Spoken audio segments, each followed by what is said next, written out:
Mostly people do it on Sundays when they have to do it, but I like to just get it over with. It's so much better knowing you're done and you have free time and you can do whatever you want than have that on.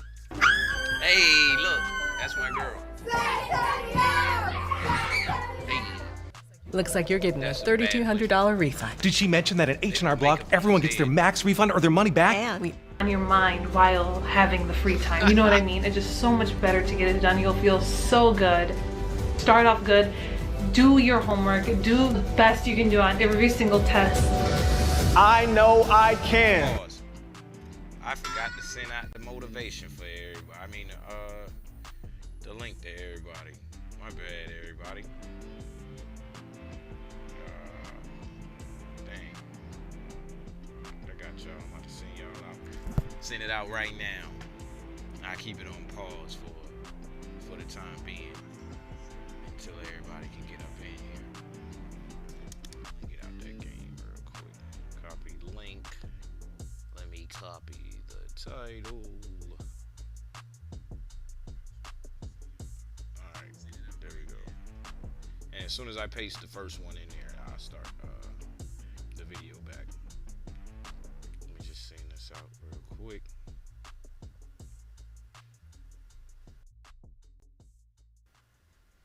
Alright, there we go. Be what I want to be. If I work hard at it, I'll be where I want to be. I know I can. Be what I want to be. If I work hard at it, I'll be where I want to be.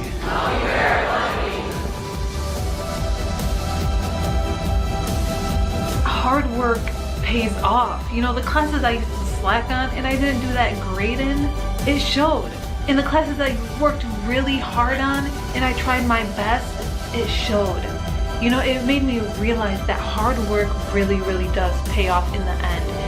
Your results might not show and you might feel like you're failing. You might feel like you're not getting anywhere and that you won't do good, but just as long as you try your best, just as long as you give it 100%, start off strong and finish even stronger. You got this, my friend.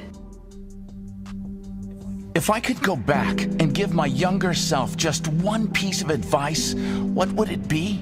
Never give up. If I could give anyone just one piece of advice, what would it be? Never give up. It's so sad to see so many people give up on the life they want to live just because of the need to fit in.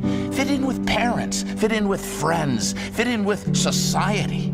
Too afraid to dream of how great life can be because life and others have offered plenty of examples of what can go wrong.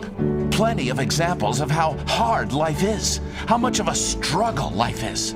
Well, I don't buy that. I believe everyone is capable of creating the life they want. I refuse to believe we are stuck.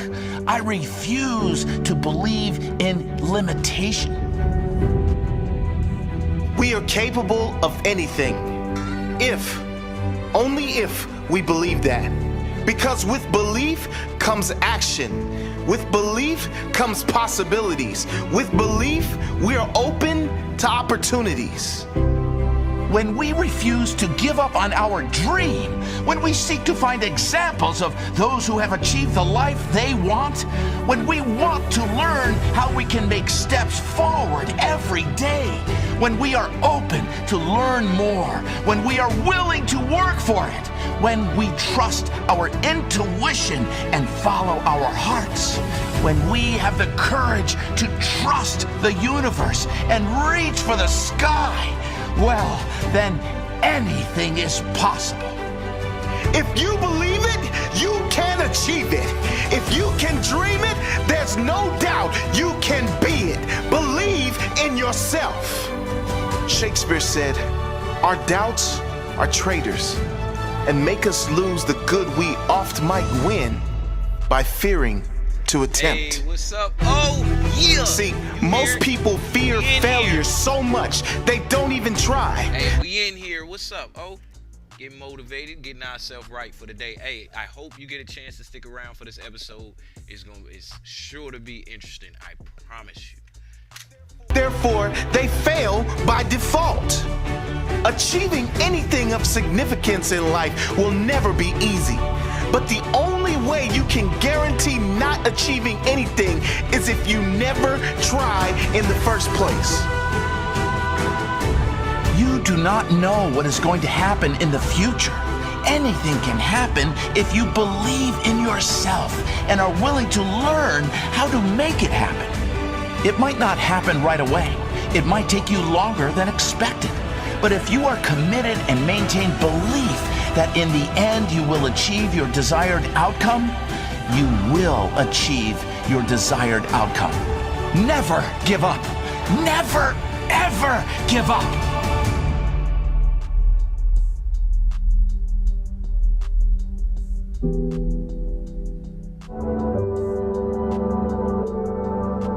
All right, y'all ready?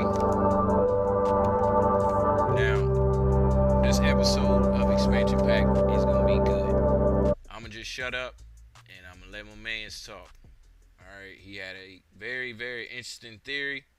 Well, very, very interesting. You the realtor of the year. Whoa, we're hugging. And I liked it. Topgolf is introducing free playtime. Anytime. Waggles on a Wednesday, free. Saturday morning smile. Here we go. Y'all tune in. Life might not be a video game, but it certainly feels like it. So here is the tutorial and a review. I've been playing Earth video game since I spawned onto the map in 1981. I'm not one of the most experienced players, but I wanted to make a review or a tutorial here for you. I'm also going to share a few tricks on how you can hack the game. Closer to the end of the video, I'm going to share with you how to truly beat the game and get on the leaderboard.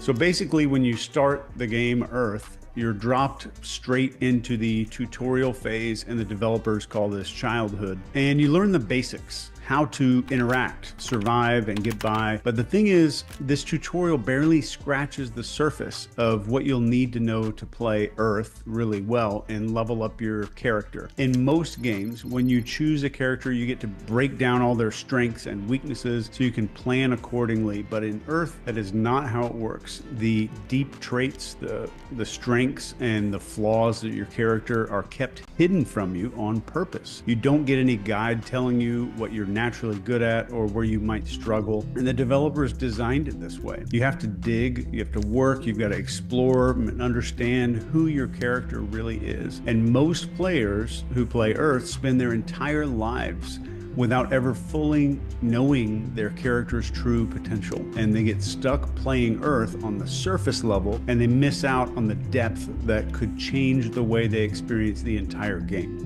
One of the goals that you get in the game is bringing new players into the game. My character recently committed to another character named Michelle, and we used the game mechanics and the in-game coins to bring another user into the game, and we named her Hannah. And she's just now starting the tutorial phase. And this is a hard mission, so I would wait until you think your character's ready, because the game mechanics make you literally walk the character all the way through the entire tutorial phase if you decide to make a new character. Even though they start going to a different map location where other characters are going to help them for like 8 hours a day. This is called school. So not all players get the same tutorial. Some get a pretty easy start, and some have to face some serious crap right from the beginning of the game. But no matter what kind of intro that you get, Earth hides a lot of key details from every character. And you might think you've got your strengths and weaknesses nailed down, but the truth is there's always more to uncover. There's abilities and traits that come to light through missions and unlocking new levels of Earth. So the true goal is to know your character really deeply. So the biggest mistake that players on Earth make is assuming that they know their character just because they've been playing it for a while. But if you really want to thrive, you've got to go deeper. Most people never reach this level of insight. They're too caught up in reacting to the game's weird randomness instead of taking the time to learn who their character is. The game developers didn't give you the answers up front, and and they won't make it easy for you to find. But once you do, Earth upgrades from just a survival game into this badass quest of self-mastery with brand new level unlocks and a lot more coins after the upgrade. And then we have glitches. Here's one of the biggest things that nobody tells you when you start playing Earth. Your character is probably running way too many programs at one time. If you imagine having 50 tabs open on your browser all the time. So the game developers turned off the open programs alert by default, so most players don't even realize that it's happening. And these programs keep running in the background. They cause your character to lag, and they reduce our critical abilities, our focus, and our overall performance just goes way down. In Earth, these background programs could be anything from unresolved tasks, emotional baggage that your character tries to hold on to, distractions, or habits that just don't level up your character at all. And then we get into entropy. This is the silent killer. If you don't keep revisiting your systems, how you're earning in-game points and coins, and what you're focusing on and how you're playing, you're going to start trending toward entropy. And this is true for all video games. And entropy is the slow drift into chaos and disorder that stops your character from focusing on what really matters. So to beat entropy, you've got to study Earth. You have to study the mechanics of this game, its rules, its hidden systems, and the more you understand how the game really works, the better you can control your character's progress. But let's be very real here. Most players will not put in the time, which makes leveling up fairly easy compared to most games. And the good news for you is you don't have to do it alone. You can hire someone to hack your account for you, like a coach. Coaches have studied the game, they know the shortcuts and the hacks to get you back on track faster than if you try to just figure out the whole game by yourself. And another way to reset your character and close some of those open. Hey, what's up? Welcome to another episode of Expansion Pack. I am your host, Dan F. Man. This is DGTATV. Alright, look. We back for another Healthy Mental Thursday. This one is sure to be good, as all of them are. Alright, let me see what we talk about. We exploring different ways of whatever. Being healthy in your mental, of course. But we exploring different ways. Alright, let's get this motivation in here for the day. We ain't gonna waste no time. Let's type motivation. Let's go.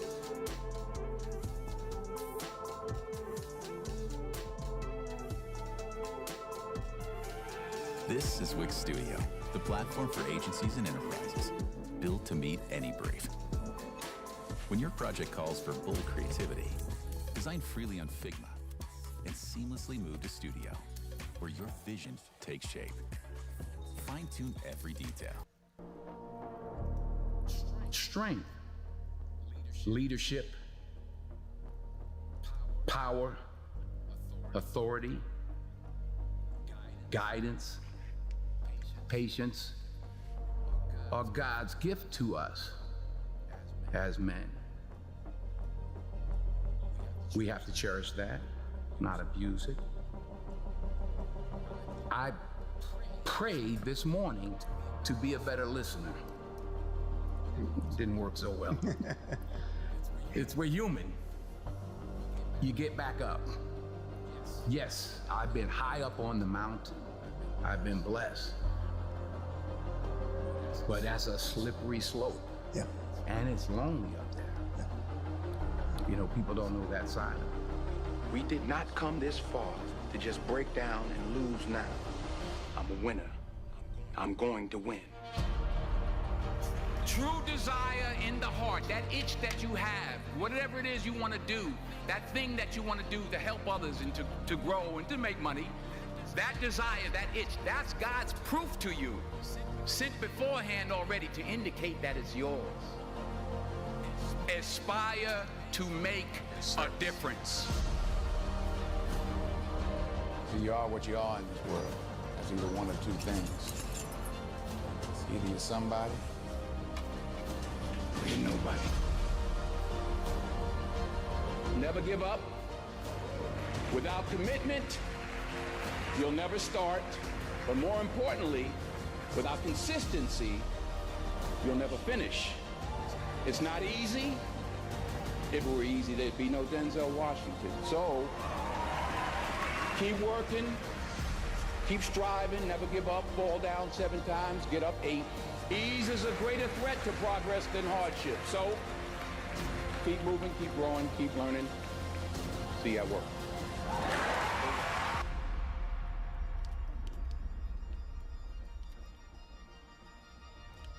While it may be frightening, it will also be rewarding.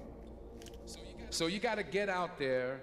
You got to give it everything you got, whether it's your time, your talent, your prayers, or your treasures. Because taking risk is not just about going for a job. It's also about knowing what you know and what you don't know. It's about being open to people and to ideas. To get something you never had, you have to do something you never did. Because the chances you take, the people you meet, the people you love, the faith that you have, that's what's going to define you.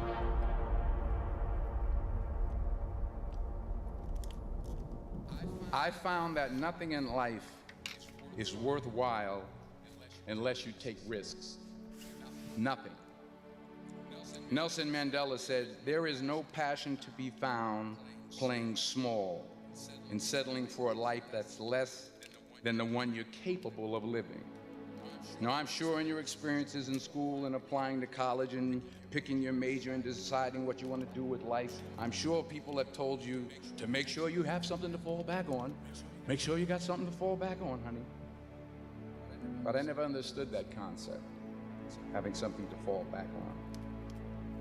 If I'm going to fall, I don't want to fall back on anything. I want to fall forward. I figure at least this way I'll see what I'm going to hit. Fall forward. This is what I mean. Reggie Jackson struck out 2,600 times in his career, the most in the history of baseball. But you don't hear about the strikeouts. People remember the home runs. Fall forward. Thomas Edison conducted 1,000 failed experiments. Did you know that? I didn't know that. Because the 1,001st was the light bulb. Fall forward. Fail big. Today is the beginning of the rest of your life, and it can be very frightening. It's a new world out there. It's a mean world out there, and you only live once. So do what you feel passionate about. Take chances professionally. Don't be afraid to go outside the box. Don't be afraid to think outside the box. Don't be afraid to fail big, to dream big. But remember, dreams without goals are just dreams, and they ultimately fuel disappointment. So have dreams, but have goals. Life goals, yearly goals, monthly goals, daily goals. I try to give myself a goal every day. Sometimes it's just to not curse somebody out. Simple goals, but have goals. And understand that to achieve these goals, you must apply discipline and consistency. In order to achieve your goals, you must apply discipline, which you have already done, and consistency every day, not just on Tuesday and miss a few days. You have to work at it. Hard work works. You'll never see a U-Haul behind a hearse. I don't care how much money you make, you can't take it with you. The Egyptians tried it. They got robbed. That's all they got. You can't take it with you. And it's not how much you have. It's what you do with what you have. We all have different talents. Some of you will be doctors, some lawyers, some scientists, some educators, some nurses, some preachers. The most selfish thing you can do in this world is help someone else. Why is it selfish? Because the gratification, the goodness that comes to you, the good feeling, the good feeling that I get from helping others, nothing's better than that. Well, one or two things, but nothing's better than that. Not jewelry, not big house I have. And anything you want good, you can have. So claim it. Work hard to get it. When you get it, reach back. Pull someone else up. Each one, teach one. Remember, just because you're doing a lot more doesn't mean you're getting a lot more done. Remember that. Just because you're doing a lot more doesn't mean you're getting a lot more done. Don't confuse movement with progress. My mother told me, she said, yeah, because you can run in place all the time and never get anywhere.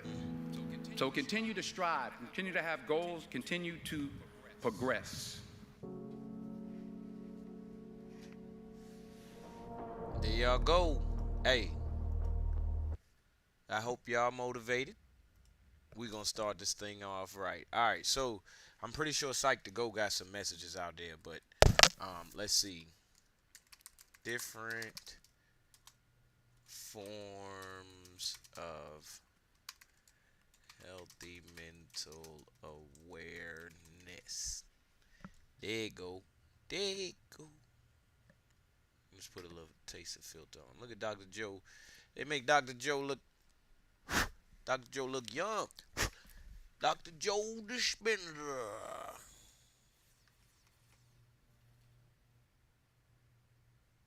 Nope. I knew Psych to Go would have it. Let's see what's up, though. Has Kyrie texted you back? I don't want to talk about it. He ain't want to talk about it. How was the math test? Don't want to talk about it. Hey Psych2Goers, welcome back to our channel. It's your outpour of love and support that drives this channel's mission to spread awareness about mental health and psychology. You help us make psychology and mental health more accessible to everyone, so thanks for that. Now, let's begin the video. Do you sense your mental health is declining? Are you not feeling as cheery or motivated as you once were? Well, guess what? You've come to the right place. We at Psych2Go are about to give you 4 valuable tips to help you improve your mental health to be the best it can be. We're in this together. Number 1, make yourself a priority. Are you often too busy or too tired to relax and do something you actually enjoy? You may be studying or working too hard, or perhaps you don't stop and take notice of what your body needs. Have you had a calm moment to simply breathe and wind down? Did you eat too little today? Did you get enough water? You didn't, did you? You sneaky little Psych2Goer. You may not care about yourself enough to get a good 8 glasses a day, but we here at Psych2Go, we care about you. Neglecting self-care is detrimental to our mental health.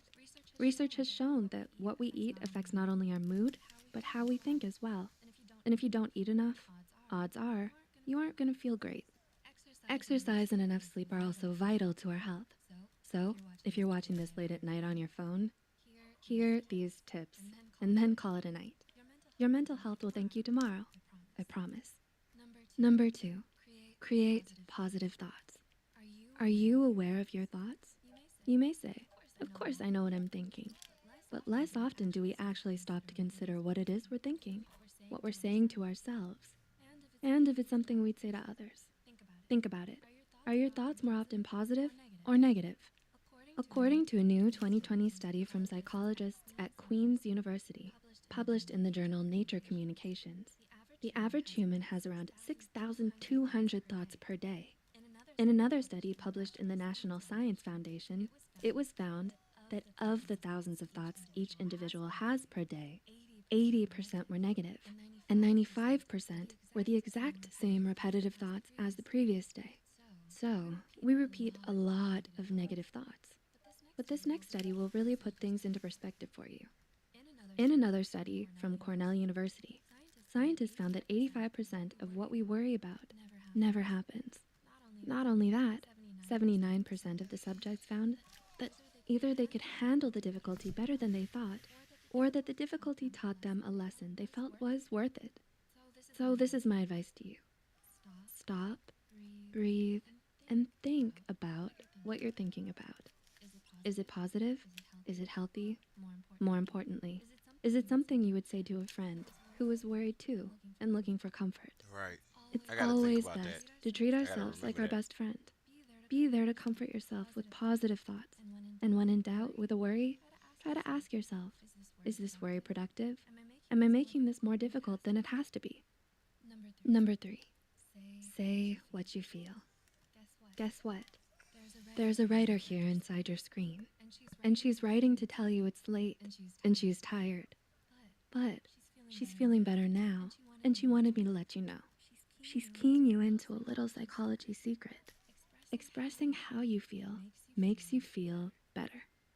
A brain imaging study by psychologists at UCLA revealed that verbalizing our feelings makes our sadness, anger, and pain less intense. When we see a photograph of a fearful or angry face, we have increased activity in a region of our brain called the amygdala. This serves as a warning of danger in our brain. In the study, researchers used functional magnetic resonance imaging to study subjects' brain activity. Researchers had 30 subjects view photos of individuals making different emotional expressions. Below each photo were the words angry or fearful. Subjects then had to choose which word to assign to each face. Some subjects were instead given 2 names below the photo, Harry and Sally, and had to assign gender-appropriate names to the photos. Researchers found a decreased response in the amygdala when the words angry and fearful were expressed by assigning them. They did not see the reduction in the amygdala response when using the words Harry and Sally. Meaning, if you put your feelings into words, you feel better. While the amygdala was less active when subjects labeled a feeling, the right ventrolateral prefrontal cortex was more active. And it makes sense why this region of the brain has been associated with thinking in words about emotional experiences. So if you want to better your mental health, try talking to a friend or psychologist about your feelings, or write them in a journal. Just the act of writing in words about how you feel can have positive and powerful effects. Number 4, be compassionate to others. A little compassion can go a long way. Wouldn't you want someone to show you a little love and kindness? And I bet when you treat someone with kindness or do someone a favor, you often feel a little bit better too, don't you? Well, there's research to support this. According to research from psychologists Ed Diener and Martin Seligman, altruism can lead to improved mental and physical health, as well as speed up recovery from disease. And brain imaging research from Naomi Eisenberger at UCLA has found that providing support for others may have unique positive effects on key brain areas involved in stress and reward responses. So if research shows that a little compassion and support can predict decreased stress response in the brain and improve mental health, what are you waiting for? Odds are you've been considering helping out others in some way. Now's your chance. Reach out to a family member or old friend who could use some support. Donate to a charity, or volunteer with an organization you care about. I'm sure they'd love the support as much as you. After all, what a better way to lift yourself up than to lift someone else's spirits up in the process. So, will you use these tips? Did you find them helpful? Are you going to drink more water? I'm watching you. Yeah, you better keep watching, Will you girl. express your feelings into words down in the comment section below? We are here to listen because we care about you. All right, let me get you one more, y'all. Ooh. Stop asking research questions to ChatGPT. Its answers are not reliable, and they are difficult to be fact-checked. It's just not meant for research. Hey, Psych2Goers. Have others tried to cheer you up by saying things like, just be positive, or you'll get over it? Toxic positivity can disguise itself as well-meaning comments or suggestions. However, they may only serve to make you feel like your opinions and feelings are not valid. According to Samara Quintero, LMFT and CHT, and Jamie Long, PsyD, of the Psychology Group of Fort Lauderdale, toxic positivity is an excessive, ineffective, and overgeneralized happy or optimistic state across all situations. It typically results in denial, minimalizations, or invalidation of authentic human experiences and emotions. It's masking all your doubts, fears, and worries with, Everything's okay, but sometimes everything is not okay. And that's fine. Though positive thinking is not a bad thing in itself, it can become toxic and harmful to your mental well-being. To help you become more self-aware, here are 5 signs when positivity becomes toxic. Okay. Number 1, masking your true feelings. Do you pretend that things are all right when they aren't? While occasionally putting your emotions aside to deal with them later is not such a terrible idea, it can become a problem if you consistently do so. Masking your emotions becomes a problem when it becomes a repeated pattern, or when you start to feel ashamed for showing your true feelings. This behavior creates a dissonance between who you are and what you're portraying to others, to the point where it can strain your relationships and make others feel as though they don't know who you are. Making a habit of masking your emotions to the point where it becomes unconscious can lead to you losing touch with your feelings and possibly cause you health issues. Number 2, brushing off problems rather than facing them. Another result of toxic positivity is when you start to brush off your problems instead of addressing them. Perhaps you were scolded for a mistake or were reprimanded for being constantly late to meet up with your friends. To avoid the emotional consequences of these situations, you might just brush off the incident with thoughts like, it could have been worse, and to busy yourself with other things so you don't have to think about it. It's important here that you don't force yourself to feel better when you don't feel that way. A poor outcome or setback is frustrating, and you're allowed to feel that way. Negative emotions like fear and insecurity usually preclude us from acting. But why not use those feelings as fuel to change? By confronting your fears, you're moving and growing. Number 3, minimizing other people's experiences with bumper sticker quotes. In tough times, people usually try to offer advice or comfort, but sometimes those well-intentioned statements can be harmful. According to Caroline Carroll, a psychotherapist in Baltimore, Maryland, statements like, just be positive, serve to pressure you to mask your feelings and invalidate your experiences. They plant doubt in your mind, making you feel that your emotional response is inadequate or wrong. Unfortunately, these doubts can become internalized and transform themselves into negative self-images of being weak or insufficient. Ultimately, these phrases don't give space for self-compassion, which is vital for your mental health. Number 4, shaming those who don't have a positive attitude. Are you a skeptical person? Oftentimes, toxic positivity can end up shaming people who lack a positive attitude. However, there are moments where analysis and foresight are necessary before making a decision. Sometimes jumping into a choice hoping for the best is not the best course of action. At the same time, there are also some people who lack good faith and are not motivated by goodwill. So it's important to have a balance. It's always good to try to give the benefit of the doubt if deserved, but also to avoid blindly approaching all things in life. And number 5, feeling guilty for feeling sad, angry, or disappointed. A clear sign of toxic positivity is when you feel ashamed for experiencing negative emotions. While many prefer to categorize their emotions into negative and positive ones, emotions are much more complex and nuanced than that. So if you're going through a tough time, it's quite normal to feel angry, frustrated, sad, disappointed, or whatever other emotion. Try to avoid judging yourself too harshly, as it may end up impacting your mental health. Did you relate to any of the signs we've mentioned? Yeah. Let us know in the comments below. If you find this video helpful, be sure to like, subscribe, and share this video with those who might benefit from it. And don't forget to hit the notification bell icon to get notified whenever I want to see some scientific facts about mental health. Let's see, Science Insider. With Lucid, I'll take the IT hit. teams don't have to start from square one. Need a work order process? So the myth that all neat freaks have OCD is a common one. Most people who are clean just actually care about being clean, and that's totally different than having OCD. Also, there are no 5 stages of loss. It's just a myth. That's Laura Gorin, one of 3 psychologists we brought into our studios to debunk some of the most common mental health myths. So the myth that most people with schizophrenia have multiple personalities, that was a very old way that it was understood, and it's been proven to not be true. So with schizophrenia, it's not another personality. What it is, though, is a break with reality and a part of ourselves, maybe, for instance, that believes that someone is out to get them. Okay, so that's a really common one with schizophrenia. So the myth that all neat freaks have get them. Okay, so that's a part of ourselves, maybe for instance, that believes that someone is out to get them. Okay, so that's a really common one with schizophrenia. So the myth that all neat freaks have OCD is a common one. It seems like it's almost a popular cultural thing that people say to each other, you have OCD, when somebody is like organizing their bag.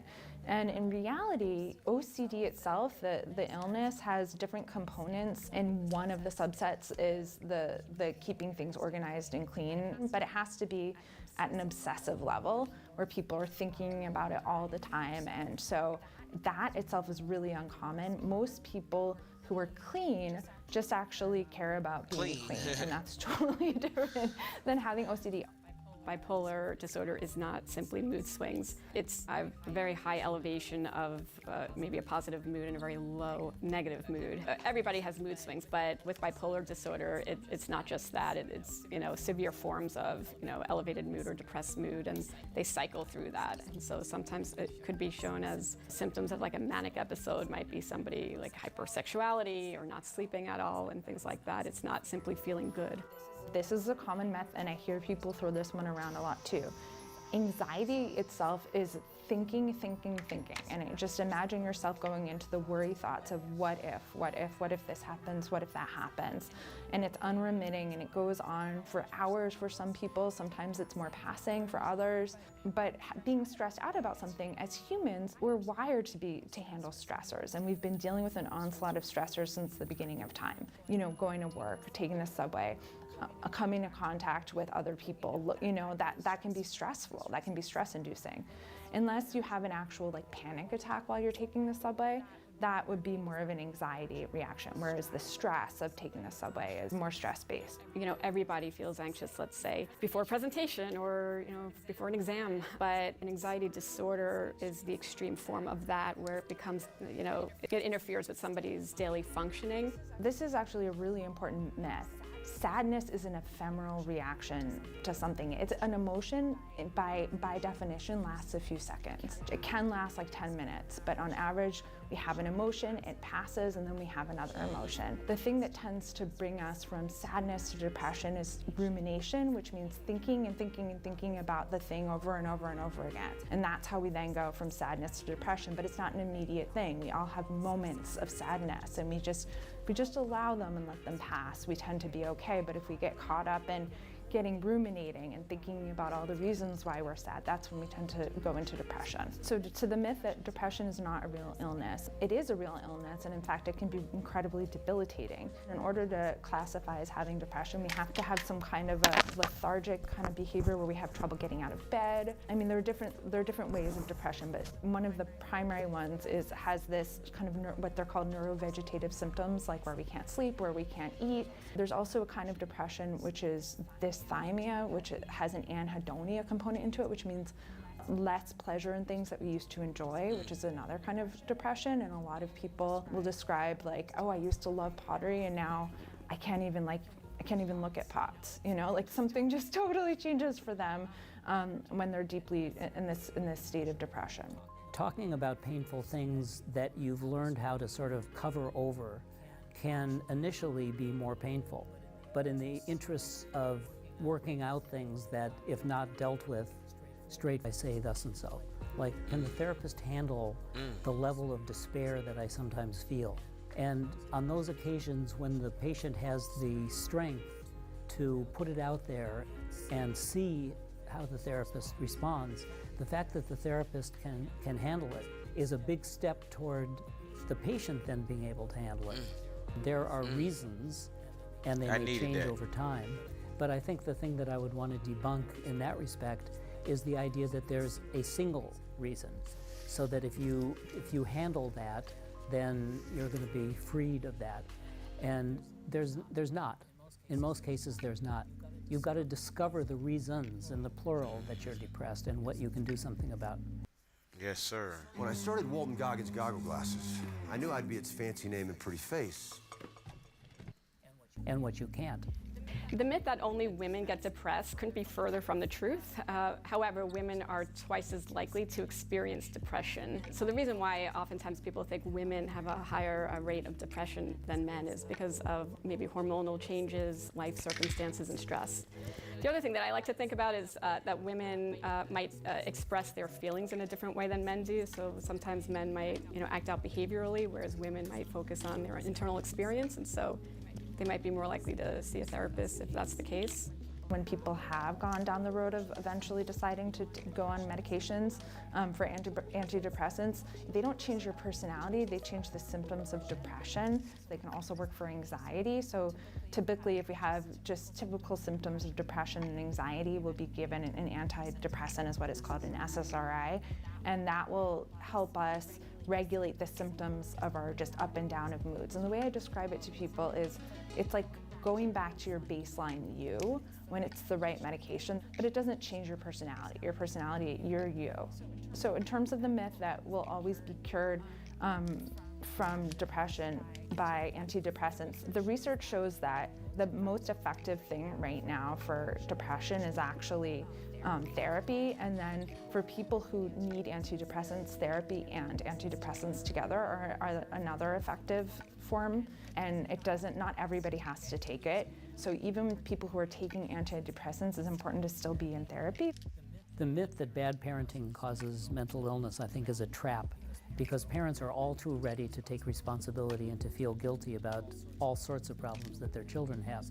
So there's no point in reinforcing that and harming and damaging the mental health of parents. If you think that your parents caused your mental illness, you're going to end up endlessly complaining about your parent. What can you do about the way you were raised? You can do something about what it's left you with in the present. Around LGBT adults and youth, there's so many myths associated with mental health, and a big part of it, I think, is unfortunately because the profession that I'm in had a really dirty history along these lines. And in the DSM, which is our Diagnostic Statistic Manual, until 1973, homosexuality was actually listed as a disorder. And after a lot of pushback and studies and LGBTQ kind of rights being integrated into theory, we realized that was really outdated. And since then, in DSM-3, it stopped being, and unless somebody has specific anxiety related to being gay, then they're not diagnosed ever with a mental health related disorder associated with it. The same is true for being trans, actually, that it's only if somebody has what's called like dysphoria, where they don't like their body, that they then have a diagnosis. But just being trans in and of itself isn't a disorder anymore. So the question about what role mental health plays in the attacks of gun violence, unfortunately, that's been a mischaracterization of people who have severe mental illness, is that they're more likely to commit crimes and with guns. It's not that people with mental illness are more likely to be aggressive, it's the people who commit these crimes have access to guns, and they tend to be really self-loathing. Like, that's kind of the primary thing that makes people have a lack of empathy. That seems to be the things that make them be more violent and aggressive. Those are better predictors than any type of mental health disorder. People talk about a whole town, like on the news, a whole town was traumatized by this shooting, for instance, right?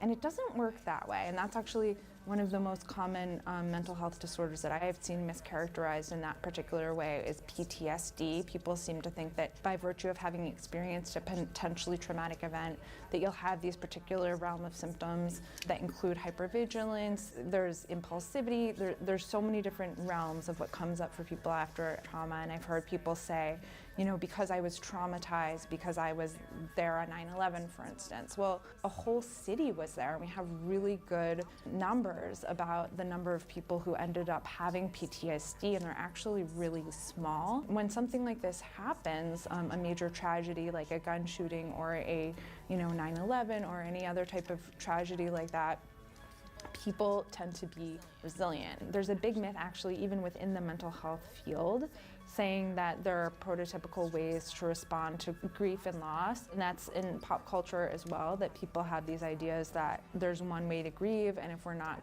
devastated and deeply traumatized, that somehow we're in denial or unfeeling.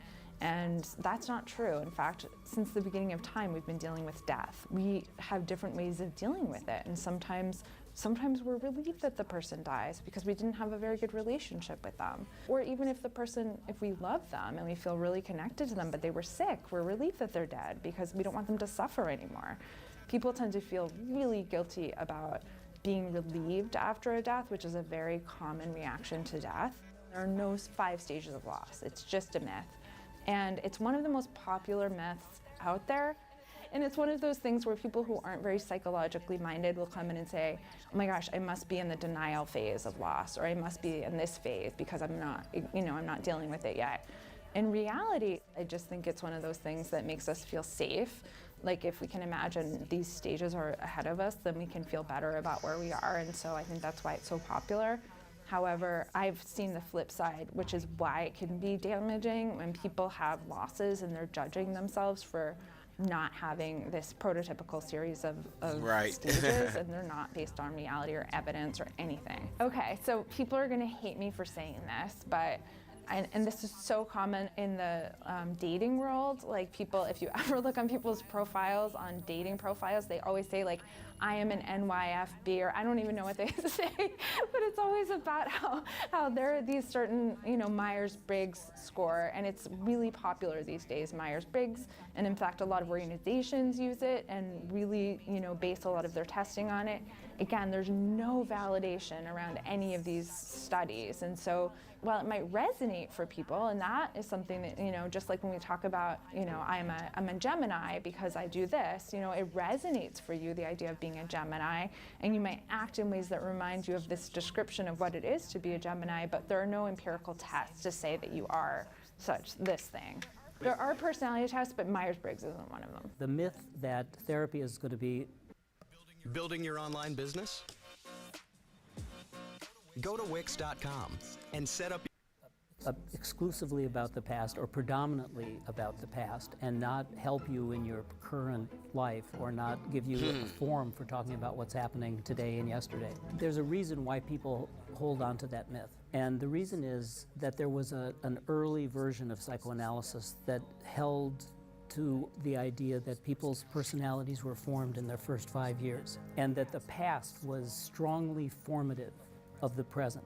It sometimes can be helpful to say that there was a pattern that was established in relation to people in the past. And that can give you some perspective on what's happening in the present.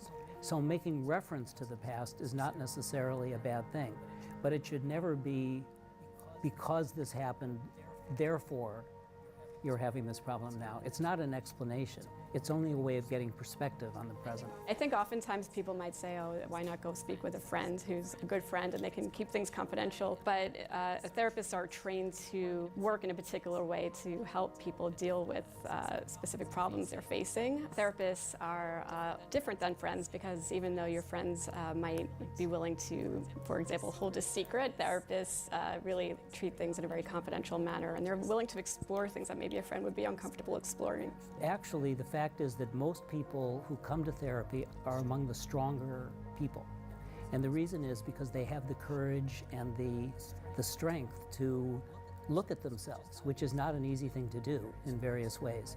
I think it's because the people who come to me are people who've already decided to work on themselves. Good therapists don't force their patients to talk about something they don't want to talk about. To the contrary, I think that even encouraging a person to talk about something that they're not ready to talk about is counterproductive. The problem with hitting pain points right on the head is privacy, for one thing. People are entitled to their privacy.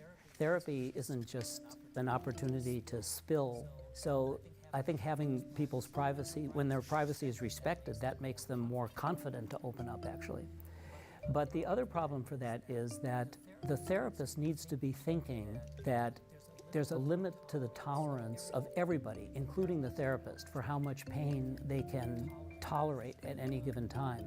And so respect for people's anxiety about getting into some of the more difficult things in their lives is also part of the process. Psychiatrists are the only ones who are able in this country to prescribe medication. They do what's called a psychopharmacological consult, where they will go through all of your history. And that's something they do if you want that. And I say if you want that because it's really important. As a psychologist, for instance, we always try therapy first. It's the treatment of preference for all clinicians. In fact, they've done all these studies that have shown that therapy first for several months before you then even think about a medication is the best course of treatment for people, because that way you can really see what is what. And if you then still want to do medications, it's certainly something you can talk about, but you don't have to do medications. It's up to you and your therapist to, if it feels like that would be beneficial to you. I would not say that most therapists consider that therapy has to go on forever. But I think when you're interviewing somebody and considering them to be your therapist, that's one thing to ask about. How do you think about how long this should go on? And when do you start to think that maybe it's time to end it? How do you break up with your therapist? Do not break up with your therapist in an email or a text or a phone message. You've got to be direct. You've got to say, I've been thinking that maybe it's time for us to stop. But then that can't be the end of it. If you haven't already said it, hopefully you have already said it in one way or another in the preceding sessions. What I've been looking for is this, and I see how it's been happening in my life, and maybe give an example or two. But it's not like you feel you have to convince the therapist. I want to be sure to let people know that there are lots of ways of getting good psychotherapy at a reduced fee. So there are institutes where people get advanced training beyond their doctorate. And all those institutes have training clinics where people are treated at a low fee. And some people might think that the higher the fee, the more skilled the practitioner, which is not necessarily the case. But certainly in that case, it's not true. This was good.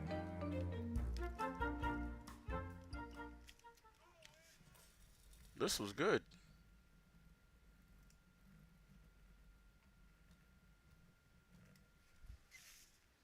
Hold on, we can't keep watching these TEDs now.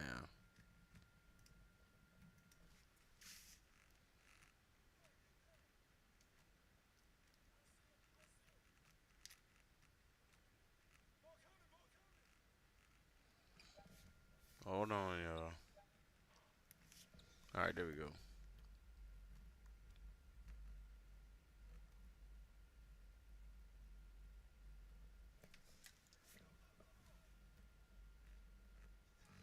All they got is shorts.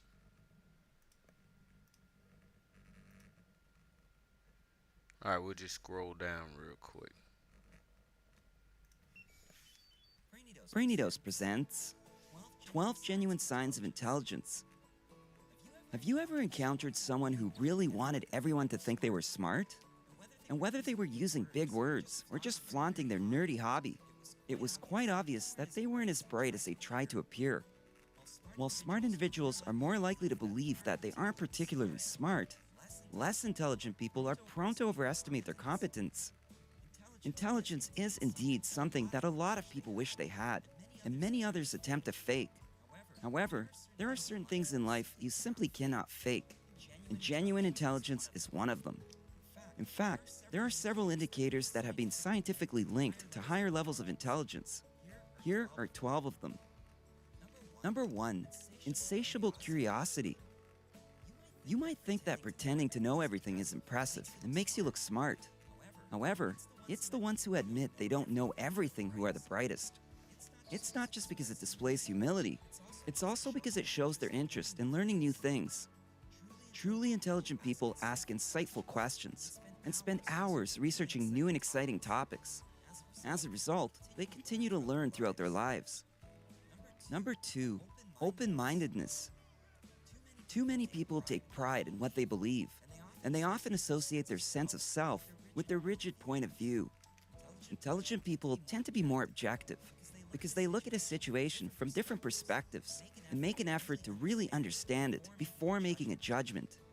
While this doesn't mean they are gullible or easily swayed to change their views, they definitely aren't afraid of exploring new concepts and ideas. Number 3, being the silent type. There are many misconceptions about quiet people, like being antisocial, socially awkward, or weird. This isn't necessarily true though. They may not be the life of the party, but that's because they are taking the time to assess the situation and find someone worth talking to. And if they're already in a group conversation, intelligent people prefer to think about their responses before saying them out loud. They also find silence better than engaging in pointless small talk. Number 4, high adaptability. Life isn't always going to be easy. Some complain about that, and they might even throw a tantrum because adjusting is too much work. Intelligent people, on the other hand, feel more capable of taking on twists and challenges. Adaptability is actually a key component of intelligence. It refers to the ability to adapt to new situations or circumstances. This trait is also linked to resilience, or the ability to bounce back from adversity. Intelligent individuals aren't afraid of uncertainty and are prepared to face whatever comes their way. Even when things don't go as planned, they bounce back fast and are eager to try again. Number 5, strong self-control. When hurt, rejected, or dismissed, many people might resort to yelling. Truly intelligent people are different. They don't allow emotions to get the better of them and can therefore avoid rash decisions. They're more the type who think rationally and weigh the pros and cons of a situation. You won't find them throwing things and whatnot. Number 6, ability to acknowledge faults. Those with an ego will never admit a fault or a shortcoming because they feel it makes them inferior. In contrast, intelligent people do not tie their self-worth to their ego, so they have an easier time accepting mistakes and moving on. Being honest with yourself and others is an admirable trait, and it displays high intelligence. Number 7, a knack for wit. Studies have shown that humor and intelligence are correlated. In fact, comedians in particular score higher on IQ tests. That's because humor involves not only processing information, it takes finding the odd angle and perfect timing, as well as higher verbal intelligence. This unique ability and presence of mind allows one to convert even the most inconsequential circumstances and things into something you can burst out laughing at. Number 8, high creativity. Innovative ideas and creative solutions are basically everyday practices for the highly intelligent. Creativity is actually one of the highest forms of intelligence because it requires thinking outside the box. Since intelligent people are able to see things from different perspectives, they excel at problem solving. They're also great at turning visions into reality, which takes incredible know-how and good observation skills, in addition to a curious and creative mind. Number 9, strong self-identity. Intelligent people have the wonderful gift of self-awareness. This means they are tapped into their psyche and know their likes and dislikes, goals and ambitions, strengths and weaknesses, and their values. This doesn't mean they think they're perfect. Quite the opposite. They accept their insecurities instead of pretending they aren't there. However, their sense of self doesn't falter just because they have weaknesses. Intelligent people work on their weaknesses while developing their strengths. Number 10, ability to maintain a variety of interests. Intelligent people don't limit themselves to doing one thing. They tend to have several projects they're working on. They might work a full-time job while growing a side hustle, learning a foreign language, taking music lessons, or finishing all their wooden furniture. While many people like staying busy, these folks prefer to spend their time doing things that help them improve in some way. Number 11, preference for solitude. Intelligent people need their time to recharge away from the world. This doesn't mean they hate people. It just means they like the space to reflect, brainstorm, and study past experiences to plan their next move. They understand that the more time they spend socializing, the less time they have for themselves and their ambitions. Of course, they do have friends and family they treasure, but they also need that alone time. Number 12, sensitivity to other people's feelings. Intelligence isn't only determined by a high IQ. Emotional intelligence is just as important. It plays a significant role in the achievement of success, the quality of relationships, and overall happiness.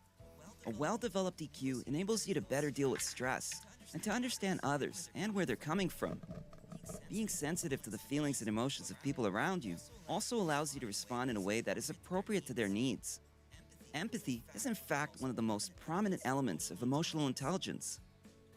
In essence, there are many aspects to human intelligence, but there are certain characteristics and behavioral patterns that can be recognized in highly intelligent individuals. Which of these traits do you identify with the most? Tell us in the comments below. If you enjoyed this video, Yeah, this was give it a good. thumbs up and share it with your friends so we can keep making them. Let's get one more. For more videos like this, Brainy hit the Dose. subscribe button. And remember to click on the notification bell. In the playlist. Also, be sure to check out our other videos as well. Thanks for watching. Oh, Lord. All right, one more.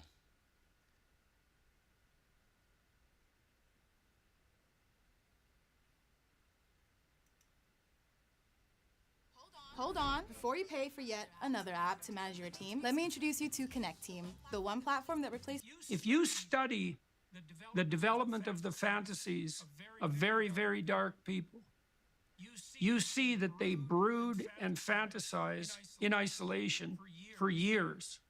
And the fantasies get... I don't want to talk about that.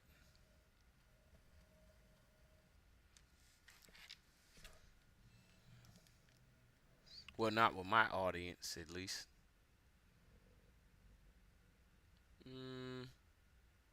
Nope.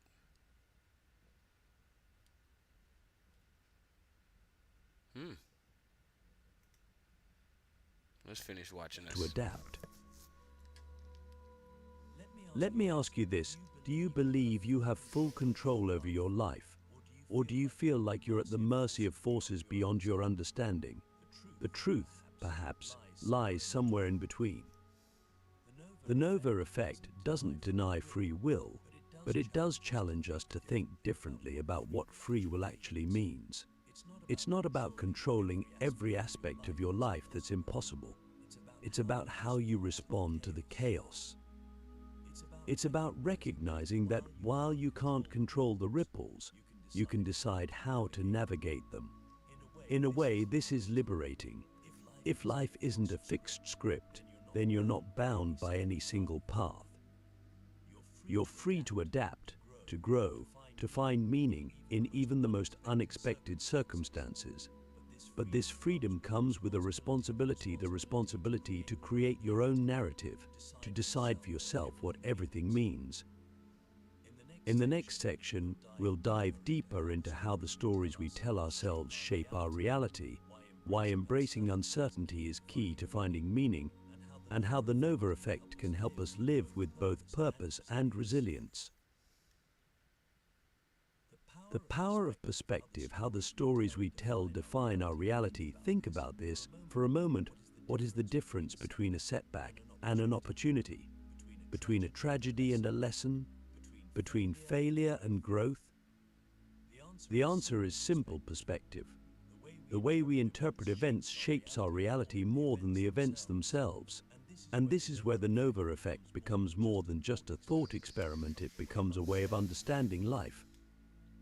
The Nova effect teaches us that life is not inherently good or bad, meaningful or meaningless. It simply is. Events happen, one after another, rippling outward in ways we can't predict. But as humans, we're meaning-making creatures. We can't help but impose narratives on the chaos. We tell ourselves stories to make sense of what happens, to give order to the disorder, to give meaning to the randomness. Here's the thing, though the stories we tell ourselves aren't always true. How often have you looked back at a moment in your life and realized it wasn't what it seemed at the time? Maybe you thought a breakup was the end of the world, only to later see it as the start of something better. Or maybe you thought achieving a long-desired goal With the Amex Platinum Card, you can earn 5 times would make you happy, only to find yourself feeling empty and lost. The Nova effect reminds us that our initial interpretations are often incomplete. What we see as good or bad in the moment is just one chapter in a much larger story, one that's still being written. Let me ask you this: what stories are you telling yourself right now? Are they helping you move forward, or are they holding you back? Nietzsche, the great philosopher of self-overcoming, believed that we have the power to rewrite our stories. He called this revaluation of values the ability to question the beliefs and narratives we've inherited and to create new ones that align with who we want to become. This is where the true power of perspective lies. It's not about denying the challenges and hardships of life. It's about choosing how to interpret them, how to respond to them, how to integrate them into your personal narrative. But this isn't easy. Changing your perspective requires you to confront uncertainty, to let go of the need for definitive answers. It requires you to accept that life is unpredictable, that you may never fully understand why certain things happen. This can be terrifying, but it can also be freeing. When you stop demanding certainty from life, you open yourself up to possibility. You begin to see that even the most painful experiences can lead to growth, that even the most chaotic events can have meaning if you choose to give them meaning. Here's a thought experiment for you. Imagine you're looking back on your life from some distant point in the future.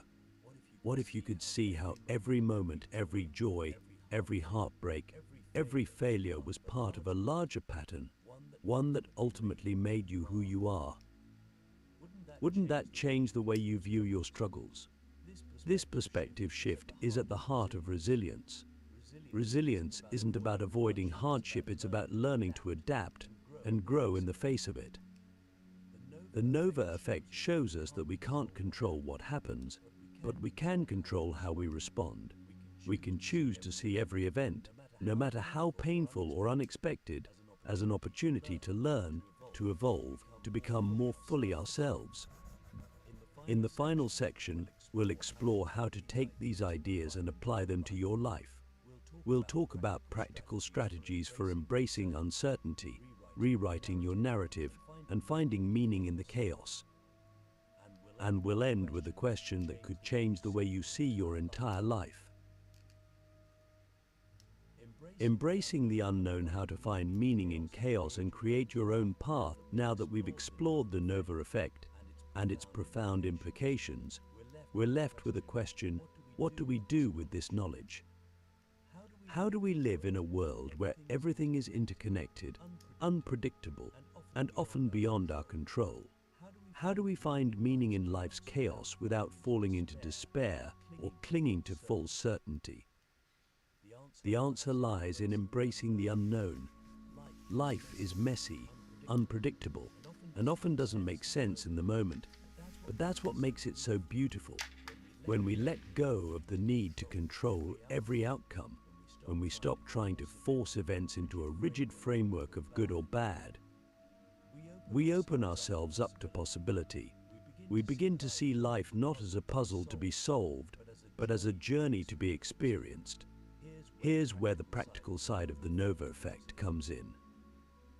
It's not just a philosophical idea, it's a mindset you can adopt to navigate life's ups and downs with greater clarity and resilience.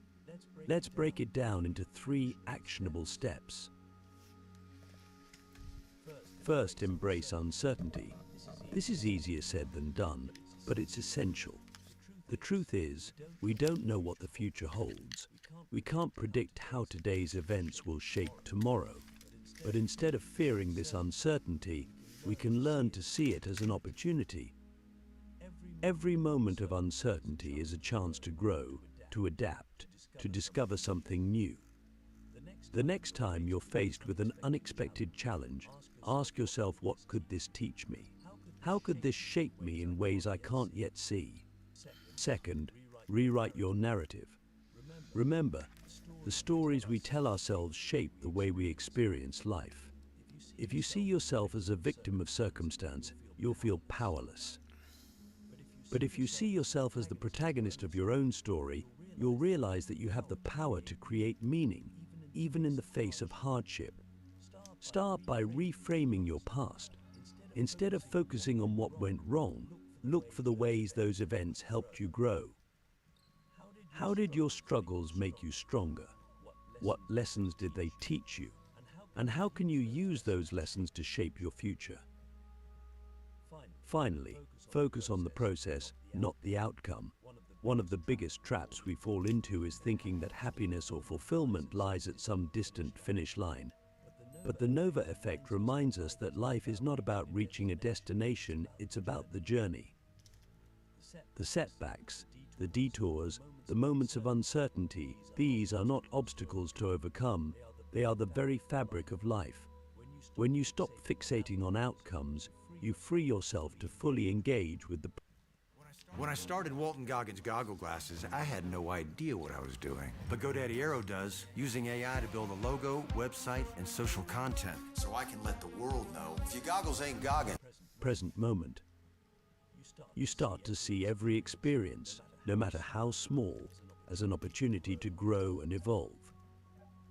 Let me ask you this: if you knew that life had no ultimate destination, that the meaning of your existence is something you create moment by moment, how would you live differently? This is the ultimate gift of the Nova effect. It doesn't give us answers, it gives us freedom. Freedom to let go of the need for certainty. Freedom to stop labeling events as good or bad, freedom to create our own narrative, our own meaning, our own path. And here's the most profound part: when you embrace this freedom, you realize that everything really does happen for a reason, not because of fate or divine intervention, but because you choose to give it a reason. You choose to see meaning in the chaos. You choose to turn every setback into an opportunity, every failure into a lesson, every moment into a chance to grow. So, the next time life throws you something unexpected, remember the Nova effect. Yes, sir. Remember that you can't always see the bigger picture, Yes, sir. but that doesn't mean it's not there. Remember that every ripple, every twist, every turn is part of a story that's still unfolding. And remember that you have the power to shape that story, not by controlling what happens, but by choosing how you respond. Yes, sir. Let me leave you with one final question. If you accepted that your life is a masterpiece in progress, with every brushstroke, every joy, every sorrow, every failure contributing to the whole, how would you live differently today? That's the power of... I want to see that. The most important lesson dogs teach us about life, all right. Let's start with a question that might seem simple on the surface, but is actually one of the most profound questions you can ask yourself. What does it mean to live a good life? We all search for the answer to this, whether we're conscious of it or not. Some of us think it's about success, others believe it's about happiness, and still others might argue it's about leaving a legacy. But here's something that I think we often overlook, and it's something that dogs seem to understand better than most humans. A good life is about love. Now, before you roll your eyes and think, oh, here we go with the cliche, let's break this down. I'm not talking about the romanticized Hollywood version of love. I'm talking about the kind of love that is unconditional, simple, and pure, the kind of love that isn't transactional, and who embodies that better than dogs. Imagine this: every time you come home, no matter how bad your day was, no matter how long you were gone, your dog is there, tail wagging, utterly thrilled to see you. They don't care if you're rich or poor, successful or struggling. They don't care if you've made mistakes or if you're not the person you want to be yet. They just love you exactly as you are, in this moment. What would it mean to live like that? To love people not for what they can give you or for how they make you feel, but simply for who they are, unconditionally. That's the lesson dogs teach us about life. They don't ask for much, just your presence, your time, and your affection. And in return, they give us everything: loyalty, joy, companionship, and a sense of being truly seen and accepted. Here's the kicker: most of us spend our lives chasing things that are far less important than love. We chase money, status, recognition, thinking that these things will bring us happiness. But do they? Sure, they might give us fleeting moments of satisfaction, but they don't fill the deeper need we all have for connection, for belonging, for love. Dogs, on the other hand, get this instinctively. They don't need any of the things we think we need. They're happy with the basics: food, shelter, and most importantly, a connection with their humans. So, here's the first deep question for you to think about: how much of what you're chasing in life is actually distracting you from what matters most? Dogs don't get distracted by the noise of the world. They're focused on the essentials. They teach us, through their simple existence, that love and connection are the foundation of a meaningful life. Click subscribe to this channel to get more profound. We took our brand new software company ListKit, sent 10,000 cold emails per day, and hit $108,000. Dogs live in the moment. They don't dwell on the past, and they certainly don't worry about the future. They are fully present, right here, right now. When a dog is with you, they're with you completely. Think about how rare that is in our lives, especially today. How often are we really present with the people we care about? How often are we fully engaged in the moment, without our minds wandering to the next task or the next goal? This brings us to another key lesson from dogs. Presence is one of the greatest gifts you can give, both to others and to yourself. When we're present, we're able to truly connect. We're able to see the beauty in the ordinary, to find joy in the simplest things like a walk outside or a quiet moment of rest. Dogs don't need grand experiences to be happy. They're content with what's in front of them, and they remind us that we can be too if we just learn to slow down and appreciate what we have. Let me ask you, when was the last time you were fully present in a moment? Not thinking about what you need to do next, not scrolling through your phone, but really there, engaged with the people around you, or just with yourself. It's harder than it sounds, right? But dogs do this effortlessly. They remind us that life isn't about the constant striving for more, it's about being fully alive to the moments we're in, no matter how small or seemingly insignificant. And here's another question: what if the key to a good life isn't about achieving more, but about experiencing more? Not in the sense of packing your schedule with activities, but in the sense of being more attuned to the experiences you're already having.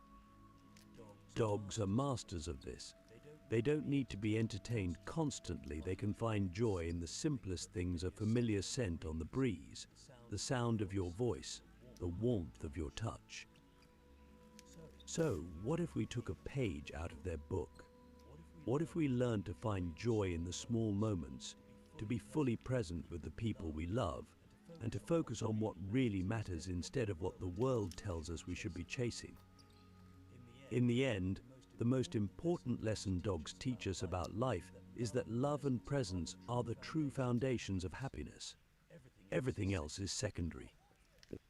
We complicate our lives with so many distractions, but dogs show us every day that it's the simple things, the relationships, the moments of connection, the love we give and receive that make life worthwhile. The freedom of forgiveness, how dogs teach us to let go of the past. If we pick up where we left off, it becomes clear that dogs, in their simplicity, offer us a profound model for living. They don't complicate their lives with unnecessary distractions, and they don't get caught up in the endless pursuit of fleeting goals. Instead, they focus on what truly matters: love, connection, and being present. But there's another lesson dogs teach us that's equally important, perhaps even more important, when we think about how it applies to our everyday lives: forgiveness and letting go. Think about this for a second. Have you ever seen a dog hold a grudge? We've all made mistakes with our pets. Maybe you've accidentally stepped on your dog's paw, or maybe you've scolded them for something they didn't understand. But what happens after? Your dog doesn't sulk for days or give you the cold shoulder. A few moments later, they're right back to wagging their tail, eager to be by your side. This ability to forgive instantly, to let go of whatever just happened, is something that we humans struggle with mightily.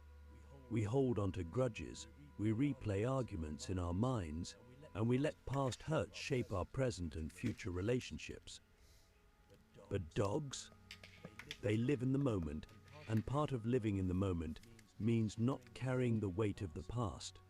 So here's a deep question for you. What would your life look like if you could let go as easily as a dog does? What if you didn't hold on to the pain, the anger, the resentment that so often weighs us down? Think about how much lighter you would feel, how much more energy you would have to focus on the things that truly matter. Dogs show us that forgiveness isn't just about the other person, it's about freeing ourselves from the burden of carrying negativity. The bad news is to-do lists don't actually work. The good news is you don't actually need a to-do list. No matter where you work, most of us have the same exact problem. Like too many things to do, too few hours to do them, deadlines get missed, and surprises pop up. Feel like you're underwater? The way I see it, we all have Letting go doesn't mean forgetting or denying that something hurt you. It means choosing not to let that hurt define you. Dogs don't forget when they've been wronged or mistreated, but they also don't let it poison their present. They move forward because they understand, on some instinctive level, that life is too short to spend it holding on to negative emotions. Here's another aspect of this lesson: dogs don't overcomplicate forgiveness because they don't overthink it. As humans, we tend to get lost in our thoughts, replaying scenarios, justifying our anger, and coming up with reasons why we're right and someone else is wrong. But what does that accomplish? All it does is keep us trapped in a cycle of negativity. Dogs, by contrast, don't overanalyze they feel, they react, and they move on. Their emotional intelligence tells them that holding on to anger or sadness won't change the past, so they let it go. But here's where it gets really interesting. Dogs don't just forgive us, they also forgive themselves. Have you ever seen a dog trip over its own feet or make a mistake? They don't sit there and wallow in embarrassment. They shake it off and continue with whatever they were doing. How often do we, as humans, beat ourselves up for our mistakes, long after anyone else has forgotten them? Dogs show us that self-compassion, being kind to ourselves when we stumble, is just as important as forgiving others. So, here's another question for you to ponder. What would change in your life if you could forgive yourself as easily as a dog forgives you? How much of your energy is being spent on self-criticism, on replaying your own failures or shortcomings? What if, instead, you could embrace your mistakes, learn from them, and move forward without carrying the weight of guilt or shame? Dogs teach us that life is much simpler and much happier when we let go of the things that don't serve us. Whether it's forgiving others or forgiving ourselves, the ability to release the past and focus on the present is a skill that can transform our lives. It's one of the most powerful lessons they offer, and it's a reminder that, in the end, we have the power to choose what we carry with us and what we leave behind. The power of forgiveness, how dogs teach us to let go and live free.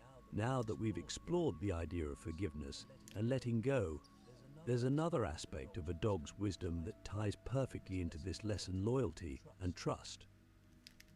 Dogs have an incredible, almost magical ability to trust deeply and remain loyal, even in a world that can be unpredictable and, at times, unfair.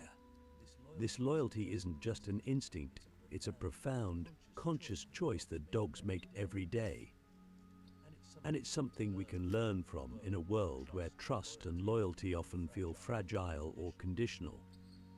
Think about it: dogs trust us completely, even though they know we're not perfect. We may have let them down before, scolded them, or not always been the best caretakers, but they continue to trust us without hesitation. They greet us with excitement, even after we've been away for hours or days. They follow us with unwavering loyalty, no matter what.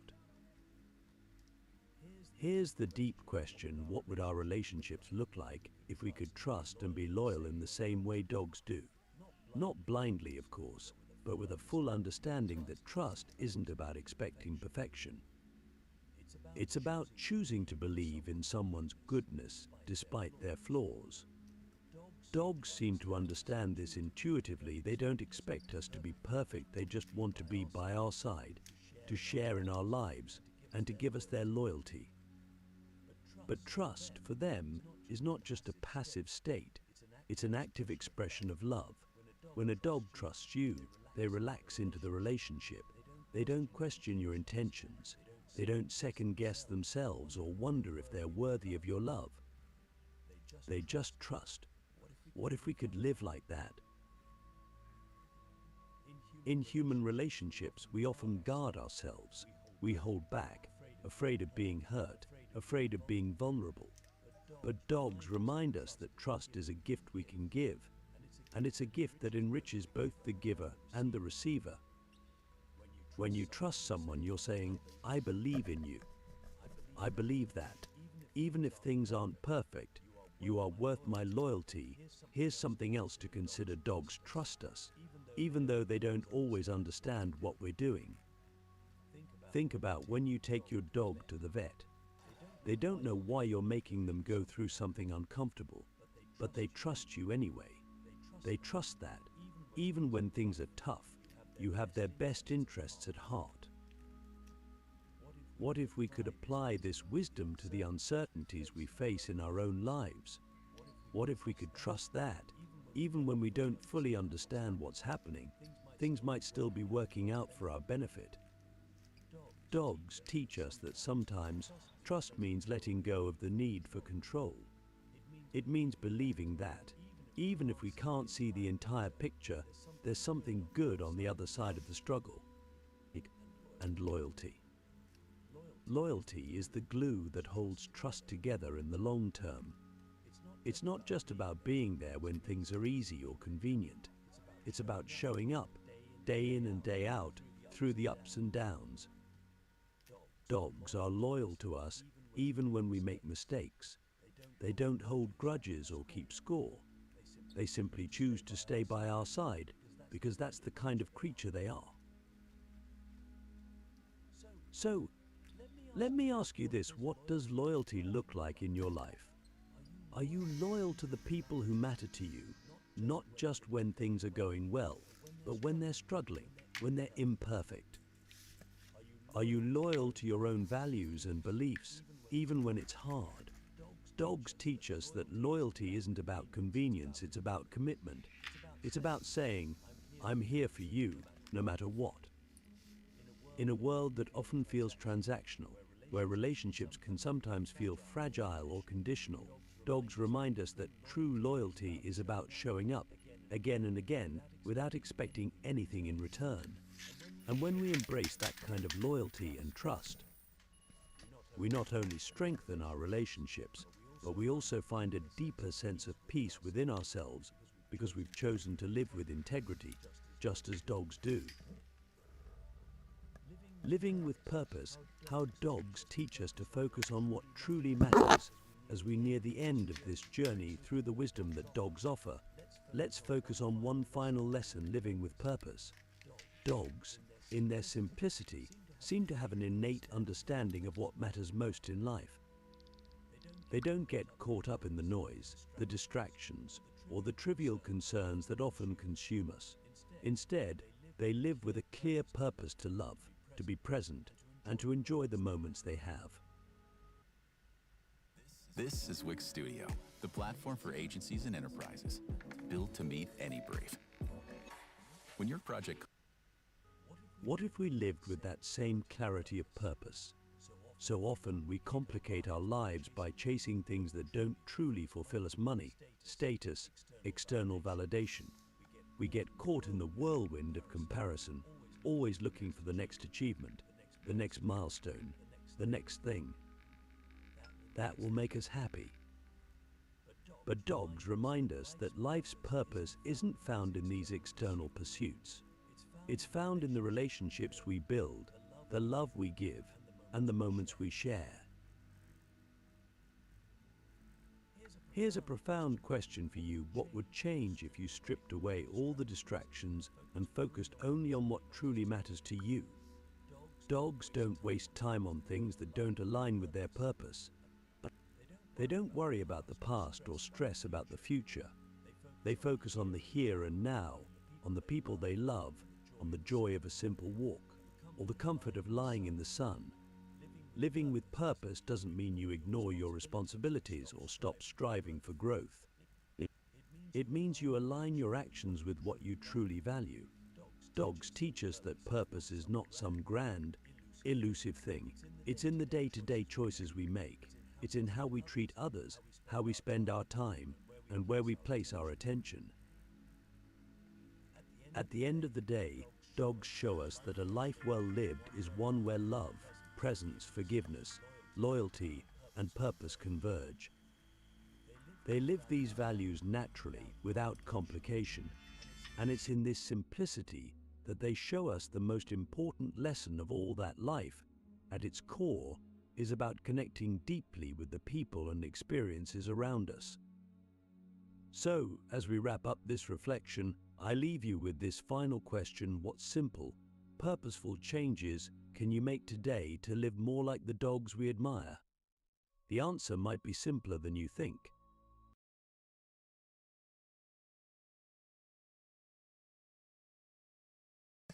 All right, y'all. I think we did real good today for Schopenhauer's secret, why the wisest stay silent. Have you ever wondered why the... All right. I think we did real good today, y'all. We covered some pretty good stuff for mental health as far as awareness or looking at some different things. That's what we were doing today. Exploring a different way. So, I say we listen to one more motivation or something interesting, and then we get up out of here for the day. I second that motion. All right, we got a second on that motion. All right, let's go.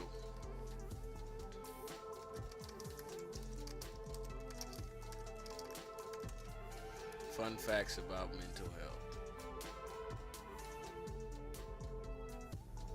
Let's see the top 5 then.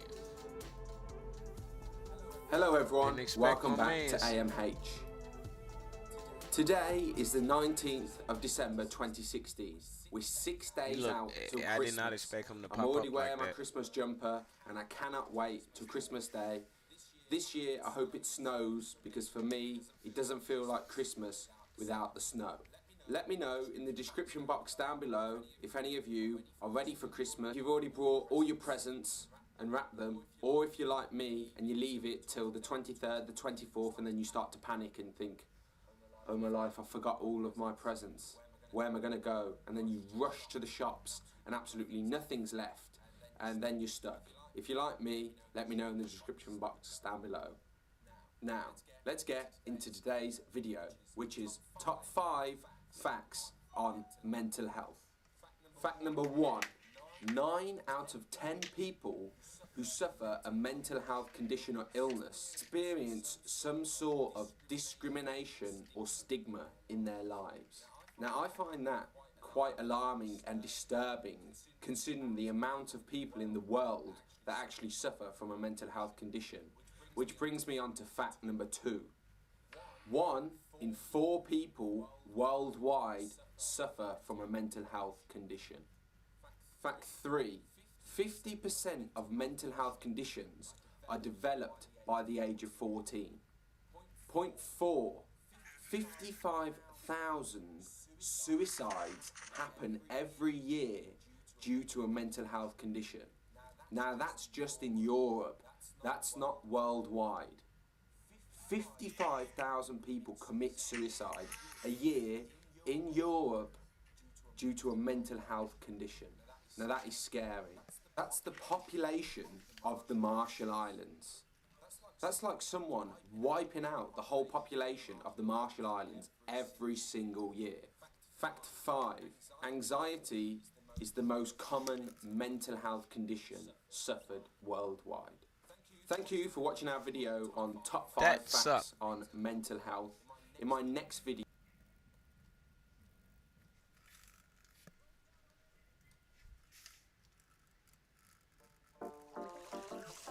have to finish this paper. I'm swamped. No one told me college would be so damn.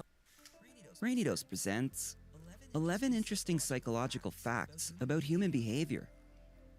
Have you ever wondered why we think, feel, and behave in the ways that we do? It's a source of fascination for many. After all, the way our minds function has a lot to do with how we do things and how we are. Human behavior, brain function, and mental processes have been studied extensively. And while there are still a lot of unanswered questions, and there is a long way to go, by learning about the fundamentals of behavior and the human mind, we're able to gain a better understanding of ourselves and others. In this video, we have gathered some truly interesting facts about the psychology of human behavior that will help better understand why we think, feel, and behave in certain ways. Let's jump right in. Number 1. Things that happen to us in early adulthood stay with us long term.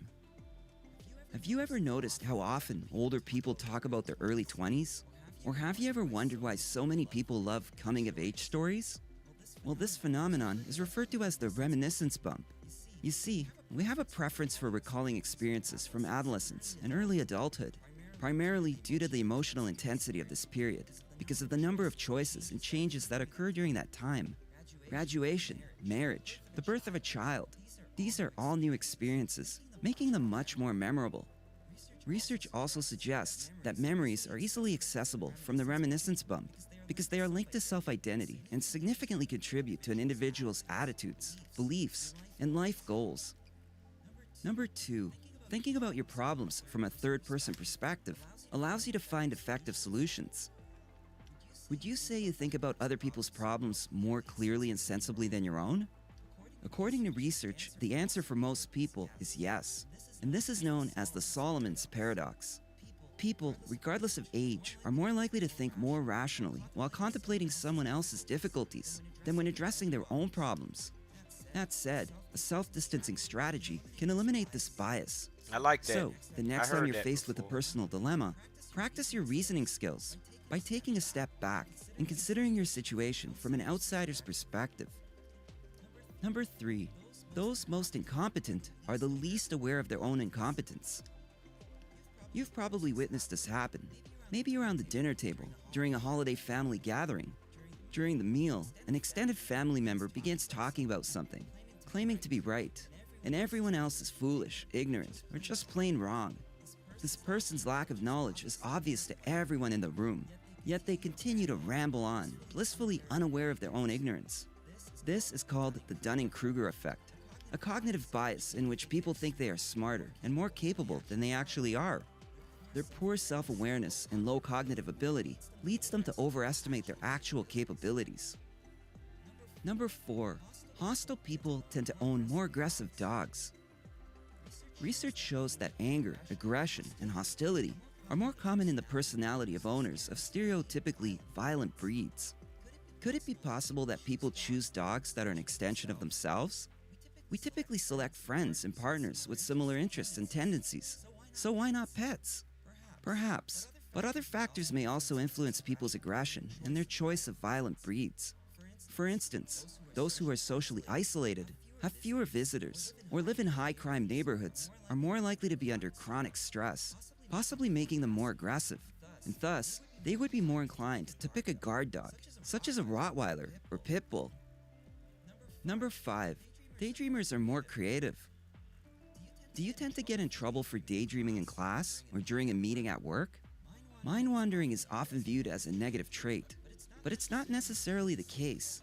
In fact, daydreaming may indicate intelligence and creativity. According to research, high measured intelligence and creativity go hand in hand with high levels of mind wandering.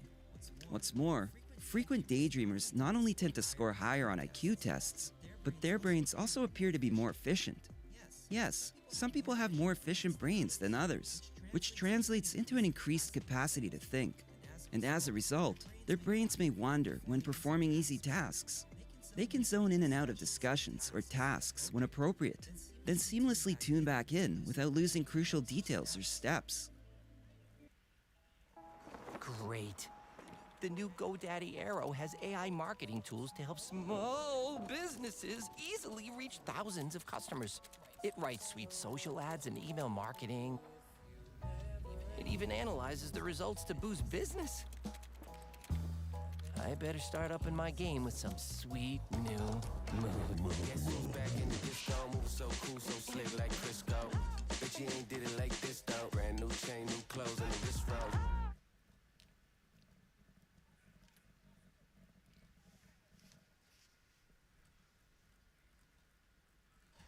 Live from New York.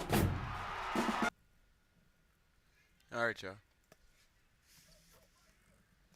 We're gonna get up out of here for the day. Hello, introverts. Ever feel like confidence tips just don't stick? Today we're diving into dark confidence, a unique approach tailored for introverts to help you permanently transform your personality. Stick around to unlock the true power of your introverted nature. Introvert personalities are always considered shy, submissive, and underconfident.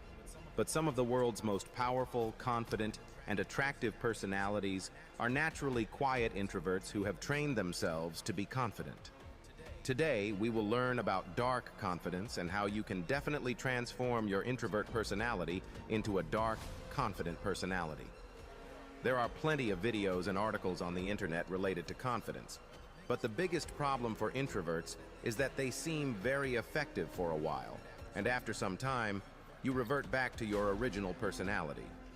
However, by the end of this video, you will see a permanent change in your personality. The image of an introvert personality in your mind is incorrect. As an introvert, you will understand this well. We introverts may not be able to express ourselves, but we have the quality to analyze situations, understand emotions, give advice to people, and understand people on a deeper level. Talking about confidence, first, you tell me, what does confidence mean according to you? Let me know in the comments section. Confidence is not thinking, I am the coolest, most attractive, and most confident person in this room. I know everyone will like me. That is cockiness. Confidence is not caring whether people like you or not. You will do what you want to do the way you want to do it. There is a big difference between the two. In the first type, you rely on others' approval. Your confidence depends on others' approval. So to be honest, that is not your confidence. Right. In the second type, your confidence comes from your true self, and it does not need anyone's approval or praise. This confidence will always stay with you. You can understand and always remember these two types as walk like a king or walk like you don't care who is the king. To make your personality confident, you might have seen many tricks like eye contact, body language, and communication skills. In addition to these, there are special points for introverts that we will share with you. 1. Confidence spillover, a powerful phenomenon. One of the most interesting concepts in psychology is confidence spillover. This is where confidence in one area of your life naturally boosts your confidence in other, seemingly unrelated areas. This is a psychological phenomenon that has been observed in various studies and real-life examples. Let's take sports as an example. Imagine you're an introvert who enjoys playing tennis. Initially, you might feel nervous about competing, but as you practice and improve, you start winning matches. This success on the court builds your self-esteem and confidence. You start believing in your abilities and feel more comfortable in your own skin. Now, this newfound confidence doesn't just stay on the tennis court. You begin to notice changes in your social interactions. At a social gathering where you might have previously felt anxious and reserved, you now feel more at ease. You approach conversations with a new sense of assurance, knowing that you have proven to yourself that you can succeed in challenging situations. Your body language becomes more open and engaging, and you start making better eye contact. People around you notice this change and respond positively, further boosting your confidence. 2. Be unapologetically yourself. Nothing is more attractive than your true self. This is a truth that transcends time and personality types. When we look at famous characters in movies or people we admire in real life, one thing stands out. They never try to copy others or be something they are not. Instead, they embrace their unique qualities and present themselves authentically. Let's delve